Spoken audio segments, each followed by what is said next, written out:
Good evening, Javier Franco, perspective from my porch, Steps for Success, life coach founder.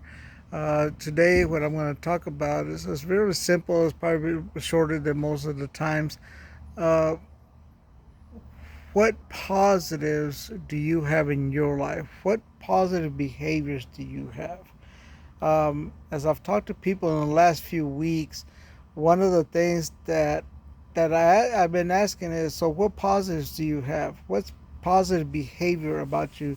And I know I've discussed this a little bit in the past. I know we talked about it last week, but one of the questions once again is, what positives do you have in your life? Uh, and that's a hard question for a lot of people because they don't believe in themselves, and it's hard for them to say, well, I have this positive in my life and I have this in my life. Well, the thing about it is that you have to truly believe in yourself in order to find a positive in your life. As you're searching for something that's good about you, and that's sad that a lot of people don't feel like there's something good about themselves. They don't feel like there's something in them that other people want to be a part of. Um, some people bash themselves so much about themselves. Some people bash themselves so much about their behavior uh, that they can't find a positive anymore, and they just give up. And every time they turn around, there's something negative going on in their lives, simply because of the fact that they don't subconsciously they're seeking the negative, and it's like the belief of, well, it's going to happen anyway, so I must just want to accept it. The acceptance of failure is something that people tend to do.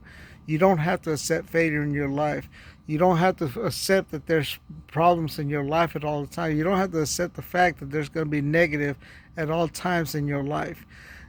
Just because there's negative, a lot of times, sometimes I believe that we bring in the negative because we expect the negative. It's called a self-fulfilling prophecy, and we guide ourselves to that area. Tonight I was at my shop, and we were looking around, and as I sat there, I was like, I never would have believed that we would run out of space in the shopping area of the place. And that was a very positive attitude that I had, because I thought to myself, one of these days we're going to become that place that people come visit.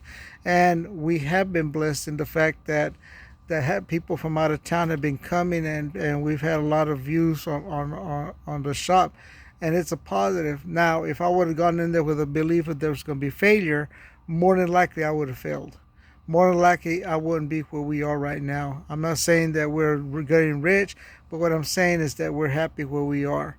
Yes, there's some improvement to be made, but there's a positive improvement that needs to be made.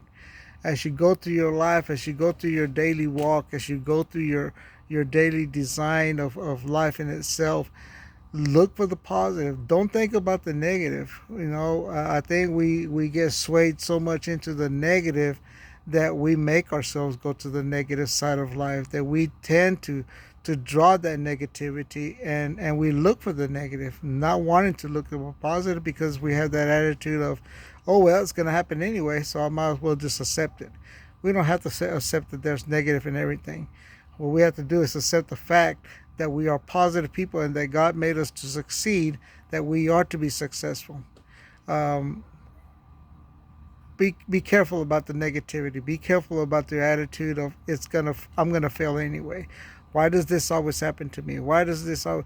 Because we have to change our behavior. We have to change our attitude.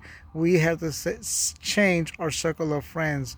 I wrote something, and lots of people have written the same thing, that you have to change the circle that you have, to have those people who are positive in your life, who are going to guide you and not misguide you somewhere.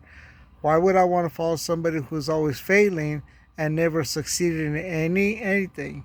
I want to follow someone who has failed, who has succeeded in those failures, and has become a better person because of those failures.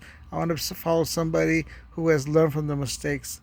I don't want to follow and take the advice from somebody who's always miserable. And I think a lot of people do that. They take advice from people who are miserable, and they live in that misery. They live in that life, and it's just a continuous uh, the line, what I'm going to call the Linus syndrome, or the Eeyore syndrome. Bah, humbug, nobody loves me, nobody cares. Get out of that pattern. Get out of that pattern. Start believing in yourself and start believing that positive things can and will happen with you. And you'll be surprised once the attitude changes, once the circle changes, once your lifestyle changes, how many things are going to happen that are positive. We'll see y'all again on probably Thursday or Friday. Actually, this is Wednesday. I apologize for yesterday. We did have some problems here with some things that I had to take care of.